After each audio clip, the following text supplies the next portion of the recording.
ನಾವೀಗ ಹೊಡೆದಿರುವಂತಹ ಸ್ಥಳ ರಾಮಾಯಣ ಕಾಲಕ್ಕೆ ಕಾಲಕ್ಕೆ ಸಂಬಂಧಿಸಿದಂತಹ ಕುರುಹುಗಳು ಕಾಣುವಂತಹ ಸ್ಥಳ ಇದಾಗಿರ್ತದೆ ಅರ್ಧಗಿರಿ. ಇದಕ್ಕೆ ತನ್ನದೇ ವೈಶಿಷ್ಟ್ಯತೆಯನ್ನು ಎಂಟ್ರೆನ್ಸ್ ಅನ್ನೋದು ತಕ್ಷಣ ಇಲ್ಲಿ ಟೋಲ್ಗೇಟ್ ಅನ್ನೋದಿರ್ತದೆ. 2 ವೀಲರ್ ಗಾಡಿಯಲ್ಲಿ 2 ವೀಲರ್ ಬೈಕಲ್ಲಿ 10 ರೂಪೀಸ್ ನಾವೊಂದು 10 ರೂಪೀಸ್ ನಾವು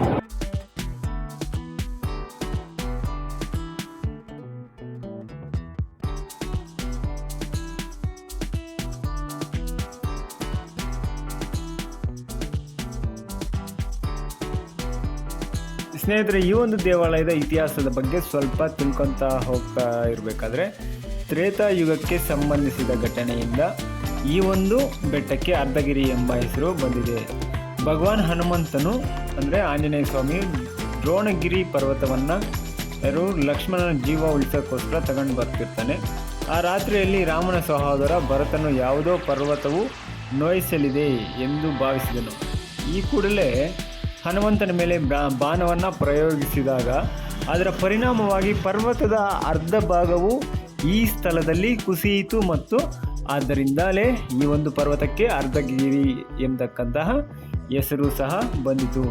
ಸ್ಥಳೀಯ ಭಾಷೆಗಳ ಪ್ರಕಾರ ಈ ಒಂದು ಅರ್ಧಗಿರಿ ಅಂತಂದರೆ ಅರ್ಧಗಿರಿ ಪರ್ವತದ ಅರ್ಥ ಅರ್ಧ ಅಂದರೆ ಅರ್ಧ ಅಂತೇಳಿ, ಗಿರಿ ಅಂದರೆ ಪರ್ವತ. ಅಂದಿನಿಂದ ವೀರಾಂಜನೇಯ ಸ್ವಾಮಿಯ ಹೆಸರಿನಲ್ಲಿ ಹನುಮಂತನನ್ನು ಪೂಜಿಸಲು ಇಲ್ಲಿನ ಜನರು ಪ್ರಾರಂಭಿಸುತ್ತಾರೆ.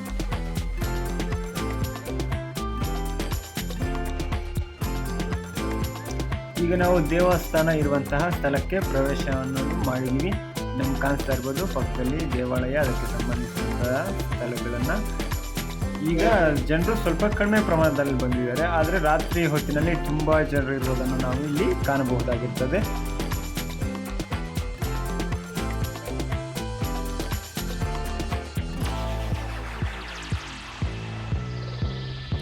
ಸ್ನೇಹಿತರೆ, ಈ ಒಂದು ದೇವಾಲಯ ಅಷ್ಟೇ ಅಲ್ಲ, ದೇವಾಲಯದ ಪಕ್ಕದಲ್ಲಿ ಒಂದು ಕೊಳ ಅಂದರೆ ಪುಷ್ಕರಣಿ ಅನ್ನೋದು ಸಹ ಇರ್ತದೆ. ಈ ಒಂದು ಪುಷ್ಕರಣಿಯ ನೀರು ಔಷಧೀಯ ಗುಣಗಳನ್ನು ಹೊಂದಿದೆ ಎಂಬತಕ್ಕಂಥದ್ದು ಇಲ್ಲಿನ ಒಂದು ಭಕ್ತರು ನಂಬುವಂತಹ ವಿಶೇಷ ಒಂದು ಪ್ರಾಮುಖ್ಯತೆ ಈ ಒಂದು ಪುಷ್ಕರಣಿಯ ನೀರಿಗೆ ಕೊಳ್ಳಾಗ್ತದೆ. ಈ ಒಂದು ನೀರನ್ನು ತಗೊಳ್ಳಿಕ್ಕೆ ಪ್ರಪಂಚದಾದ್ಯಂತ ಜನರು ಬಂದು ಇಲ್ಲಿ ನಾವು ನೋಡ್ತಾ ಇರ್ಬೋದು ಆ ಪುಷ್ಕರಣಿಯ ಪಕ್ಕದಲ್ಲಿ ನದಿಗಳನ್ನು ಏರ್ಪಡಿಸಿ ಅದರ ಮುಖಾಂತರವಾಗಿ ನೀರನ್ನು ನಾವು ಇಲ್ಲಿ ಇಟ್ಕೋಬಹುದಾಗಿರ್ತದೆ. ಪಕ್ಕದಲ್ಲಿ ನಮಗೆ ಕಾಣ್ತಕ್ಕಂಥದ್ದೇ ಪುಷ್ಕರಣಿ ಅಥವಾ ಕೊಳ ಅಂತೇಳಿ ನಾವು ಅದನ್ನ ಕರೀತಾರೆ.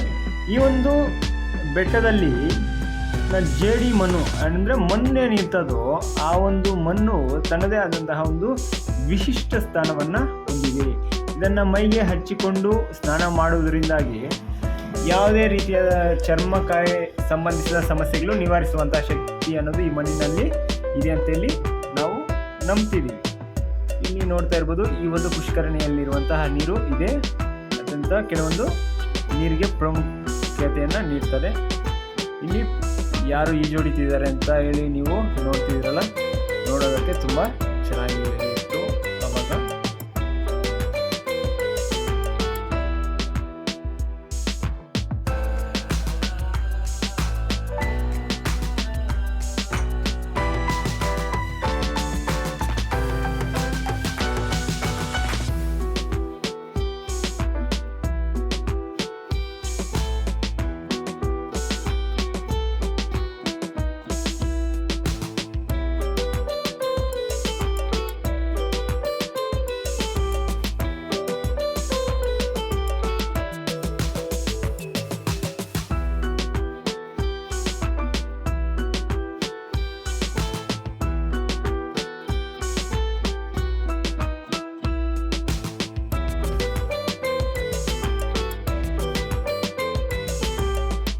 ಈಗ ನಮಗೆ ಕಾಣಿಸ್ತಕ್ಕಂತಹ ಶ್ರೀ ಆಂಜನೇಯ ಸ್ವಾಮಿಯ ವಿಗ್ರಹ ಏನಾಯಿತು ಇದನ್ನು 2018ರಲ್ಲಿ ಪ್ರತಿಷ್ಠಾಪನೆ ಅನ್ನೋದು ಮಾಡ್ತಾರೆ.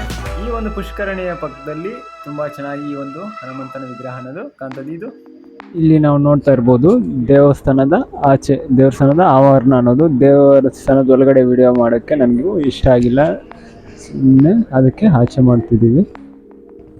ದೇವ್ರನ್ನ ದರ್ಶನ ಮಾಡ್ಕೊಂಡ ಕ್ಷಣ ಹೇಳಲಿಕ್ಕೆ ಮಾತುಗಳಿಂದ ಸಾಧ್ಯ ಆಗಲ್ಲ. ಅಷ್ಟೊಂದು ಸಂತೋಷ ಆಗುತ್ತೆ ನಾವು ಆಂಜನೇಯ ಸ್ವಾಮಿಯನ್ನು ನೋಡಿದ ಕ್ಷಣ.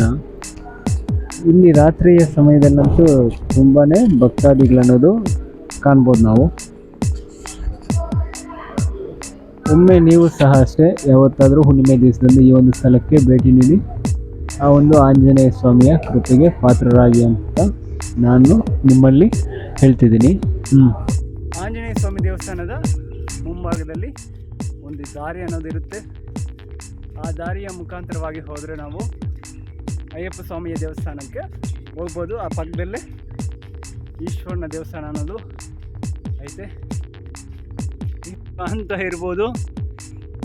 ಏನಂತಾರೆ ಗೆಸ್ ಮಾಡಿ, ಅರ್ಥ ಆಯ್ತಾ? ಬೇಸಿಗೆ ಕಾಲದಲ್ಲಿ ತುಂಬ ಒಳ್ಳೆಯದು ಇವುಗಳನ್ನ ಸೇವನೆ ಮಾಡೋದ್ರಿಂದ.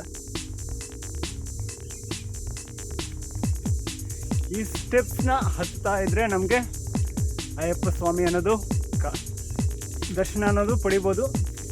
ಇಲ್ಲಿಗೆ ನಾನು ಬರ್ತಿರೋದು ಸೆಕೆಂಡ್ ಟೈಮ್. ಚೆನ್ನಾಗಿರುತ್ತೆ, ಈ ಟ್ರೆಕ್ಕಿಂಗ್ ಥರ ಇರುತ್ತೆ ಹತ್ತಾ ಇದ್ರೆ.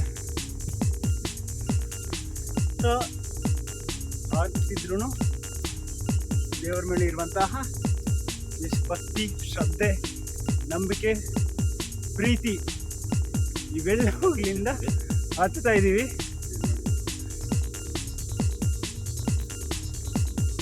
ಏನಾದರೂ ಕಿತ್ಕೊಂಡು ಹೋದ್ರೆ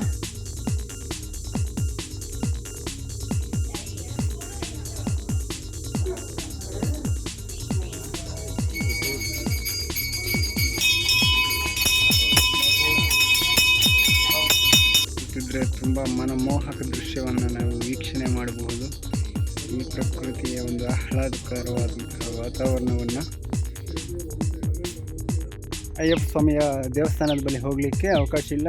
ಬೆಳಗ್ಗೆ 9 ಗಂಟೆ ಒಳಗಡೆ ಹೋಗ್ಬೋದು ನಾವೇನಾದರೂ ಅಯ್ಯಪ್ಪ ಸ್ವಾಮಿ ದೇವರ ದರ್ಶನ ಮಾಡಬೇಕಂತಂದರೆ. ಸೊ ಈ ಟೈಮ್ಗೆ ಬರೀ ಈ ಒಂದು ಶಿವಾಲಯದ ಬಳಿ ಮಾತ್ರ ಅವಕಾಶ ಇರುತ್ತೆ, ಮುಂದೆ ಅವಕಾಶ ಅನ್ನೋದಿರಲ್ಲ. ಇಲ್ಲಿ ನೀವು ಗಣಪತಿಯ ವಿಗ್ರಹವನ್ನು ನೋಡ್ಬೋದು.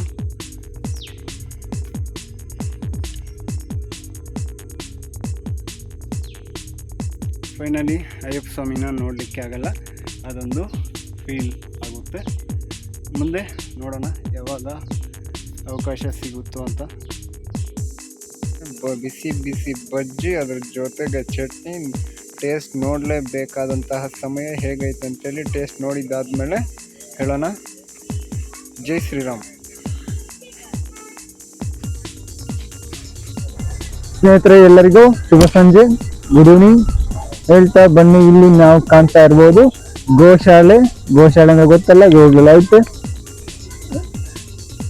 ಇಲ್ಲಿ ಯಾರು ಗೋಪಾಲಕ, ಗೋರಕ್ಷಕ ಶ್ರೀಕೃಷ್ಣ ಪರಮಾತ್ಮನ ವಿಗ್ರಹ ಅನ್ನೋದು ಇಲ್ಲೈತೆ. ಆದ್ರೆ ಒಂದೇ ಒಂದು ಮಿಸ್ಟೇಕು, ಕೊಳಲು ಅನ್ನೋದು ಮಿಸ್ ಆಗೈತೆ. ಅದನ್ನ ಬಿಟ್ರೆ ಇನ್ನೇನಿಲ್ಲ. ನಿಮ್ಮೆಲ್ರಿಗೂ ಶ್ರೀಕೃಷ್ಣ ಇಷ್ಟ ಆಗುತ್ತೆ ಅಂತ ನಾನು ಭಾವಿಸ್ತೀನಿ. ಬನ್ನಿ ನಾವು ಗೋವುಗಳನ್ನ, ಹಸುಗಳನ್ನ ನೋಡ್ಕೊಂಡು ಬರೋಣ. ಅದಕ್ಕೆ ಸಂಬಂಧಿಸಿದಂತೆ ಮೇವನ್ನ ಇಲ್ಲಿ ಹಾಕಲಾಗಿದೆ, ನೀಡಲಾಗಿದೆ. ನಿಮ್ಗೂ ಏನಾದ್ರು ಈ ಒಂದು ಗೋವುಗಳ ಮೇಲೆ ಪ್ರೀತಿ ಏನಾದ್ರು ಇದ್ರೆ ಆದಷ್ಟು ಮೇವನ್ನ ಸಹಾಯ ಮಾಡಿ ಅಂತ ಹೇಳ್ತಿದ್ದೀನಿ. ನೋಡಿ ಎಷ್ಟೊಂದು ಗೋವುಗಳಿದಾವೆ. 1 2 3 4 5 6 7. ನಮ್ಮ ಒಂದು ಸಂಪ್ರದಾಯದಲ್ಲಿ ಗೋವುಗಳಿಗೆ ತನ್ನದೇ ಆದಂತಹ ಒಂದು ವಿಶಿಷ್ಟ ಸ್ಥಾನಮಾನವನ್ನ ನೀಡಲಾಗಿದೆ. ಇವಾಗ ಗೋವುಗಳಿಗೆ ಹುಲ್ಲನ್ನ ಹಾಕಿದ್ದಾರೆ, ಎಷ್ಟು ಚೆನ್ನಾಗೈತೆ. ಇಲ್ಲಿ ಗೋವುಗಳಿಗೆ ಬೇಕಾಗಿರ್ತಕ್ಕಂತಹ ನೀರನ್ನ ಸಹ ಇಲ್ಲಿ ಇಡಲಾಗಿದೆ. ಇನ್ನು ಬನ್ನಿ ಮುಂದೆ ಹೋಗೋಣ. ಸೀತಾ, ರಾಮ, ಲಕ್ಷ್ಮಣ ಸಮೇತ ಆಂಜನೇಯ ಸ್ವಾಮಿಯ ಒಂದು ವಿಗ್ರಹವನ್ನ ಇಲ್ಲಿ ಪ್ರತಿಷ್ಠಾಪನೆ ಅನ್ನೋದು ಮಾಡಿದ್ದಾರೆ.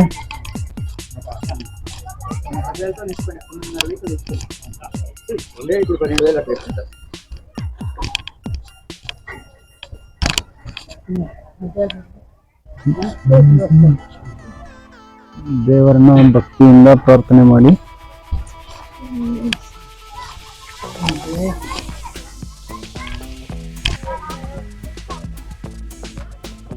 ಮನಮೋಹಕ ದೃಶ್ಯಗಳು, ವಾತಾವರಣ ಈ ಬೆಟ್ಟದ ತಪ್ಪಲಿನಲ್ಲಿ ಯಾವ ರೀತಿ ಇದೆ ಅಂತ ಹೇಳಿ ನೀವು ನೋಡ್ತಾ ಇರ್ಬೋದು. ಗೋಶಾಲೆಯ ಒಳಗಡೆ ಇದ್ದೀವಿ. ಜಾಸ್ತಿ ಏನು ಗೋಗಳು ಅನ್ನೋದು ಇಲ್ಲ, ಆದರೂ ಸಹ ಗೋಶಾಲೆ ಅನ್ನೋದು ಬಹಳ ಮುಖ್ಯ.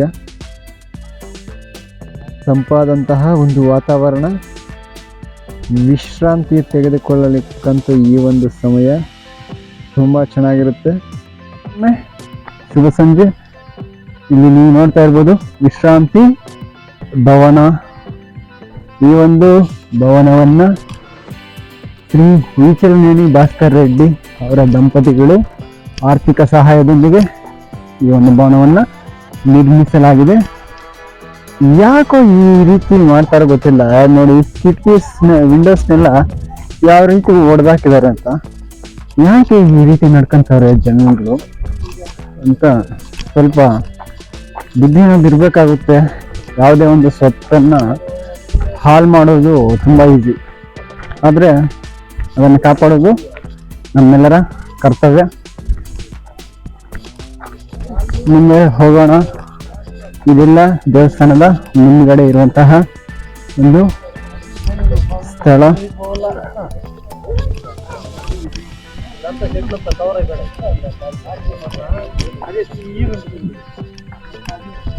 ಈ ಒಂದು 15 ವರ್ಷಗಳಲ್ಲಿ ತುಂಬ ಡೆವಲಪ್ಮೆಂಟ್ ಮಾಡವ್ರೆ ಅಂತ ಹೇಳೋದಕ್ಕಿಂತ ಪರವಾಗಿಲ್ಲ ಅಂತ ನಾನು ಹೇಳಲಿಕ್ಕೆ ಇಷ್ಟಪಡ್ತೀನಿ. ಇವೆಲ್ಲ ಕೂಡ ಹಲವಾರು ರೀತಿಯಾದಂತಹ ಕಟ್ಟಡಗಳನ್ನು ನಿರ್ಮಾಣ ಮಾಡಿದ್ದಾರೆ. ಮುಂದೆ ಅನ್ನಸಂತರ್ಪಣಾ ಕೇಂದ್ರ. ಅನ್ನ ಅನ್ನೋದು ಪರಬ್ರಹ್ಮ ಸ್ವರೂಪ. ಯಾರು ಸಹ ಊಟವನ್ನು ವ್ಯರ್ಥ ಮಾಡಬೇಡಿ. ಇಲ್ಲಿ ನೋಡಿ ನಿಮ್ಮ ಹಿಂದ್ಗಡೆ ಬೆಟ್ಟ ಯಾವ ರೀತಿ ಐತೆ ಅಂತೇಳಿ ನೋಡ್ಬೋದು. ಇಲ್ಲಿ ಮುಂದೆ ಕಾಣಿಸ್ತೈತಲ್ಲ, ಇಲ್ಲಿ ಅನ್ನ ಸಂತರ್ಪಣಾ ಕೇಂದ್ರ, ಅನ್ನದಾನವನ್ನು ಮಾಡಲಾಗ್ತದೆ. ಮತ್ತೊಮ್ಮೆ ಹೇಳ್ತಿದ್ದೀನಿ, ಊಟವನ್ನು ವ್ಯರ್ಥ ಮಾಡಬೇಡಿ.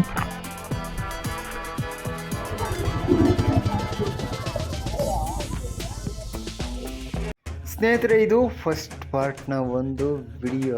ಸೆಕೆಂಡ್ ಪಾರ್ಟು ಇನ್ನೂ ಸಖತ್ ಇಂಟ್ರೆಸ್ಟಿಂಗ್ ಆಗಿರ್ತದೆ. ವ್ಯೂ, ಲೊಕೇಶನ್ ಎಲ್ಲನೂ. ಸೊ ಯಾವುದೇ ಕಾರಣಕ್ಕೂ ಆ ಒಂದು ವಿಡಿಯೋನ ಮಿಸ್ ಮಾಡದೆ ನೋಡಿ ಅಂತ ಹೇಳ್ತಾ, ನೀವು ಪ್ರಯಾಣಿಸುವಾಗ ಜಾಗರೂಕತೆಯಿಂದ ಪ್ರಯಾಣಿಸಿ ಅಂತ ಹೇಳ್ತಾ ಧನ್ಯವಾದಗಳು. ಶುಭ ದಿನ. All the best. ನಿಮಗೆ ಈ ಒಂದು ವಿಡಿಯೋ ಇಷ್ಟವಾದರೆ ಲೈಕ್ ಮಾಡಿ, ಶೇರ್ ಮಾಡಿ ಹಾಗೂ ಸಬ್ಸ್ಕ್ರೈಬ್ ಮಾಡಿ ಅಂತ ಹೇಳ್ತಾ